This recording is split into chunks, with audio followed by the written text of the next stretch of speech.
संपूर्ण देशभरात साजरा करण्यात येणारा भारतीय संविधान गौरव दिन नाशिक महानगरपालिका मुख्यालयातील राजीव गांधी भवन येथे मोठ्या उत्साहात साजरा करण्यात आला।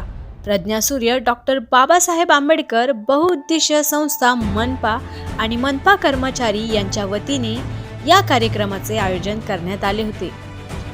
संविधान दिनाचे औचित्य साधून भारतरत्न डॉक्टर बाबासाहेब आंबेडकर यांनी लिहिलेल्या संविधानाच्या प्रास्ताविकेची कायमस्वरूपी प्रतिकृती राजीव गांधी भवन येथील स्वागत कक्षाजवळ ठेवण्यात आली आणि त्याचे उद्घाटन करण्यात आले।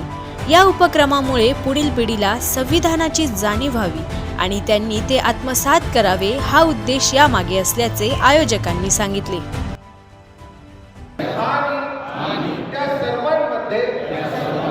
व्यक्तीची प्रतिष्ठा आणि एकात्मता यांचे आश्वासन देणारी बंधुता आमच्या संविधान सभेत आज दिनांक 26 नोव्हेंबर आणि याच दिवशी भारतीय घटनेचे थोर शिल्पकार परमपूज्य डॉक्टर बाबासाहेब आंबेडकर यांनी आपल्या देशाला हे संविधान बहाल केलं।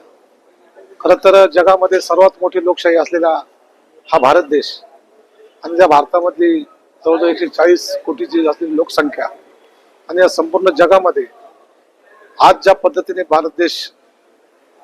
भारतामध्ये काम केलं जाते ते फक्त आणि फक्त संविधानाच्या अनुसरून आणि म्हणून आजचा दिवस हा या महान मानवाच्या माध्यमातून आपण सर्वजण संविधान दिन म्हणून साजरा करत आहोत।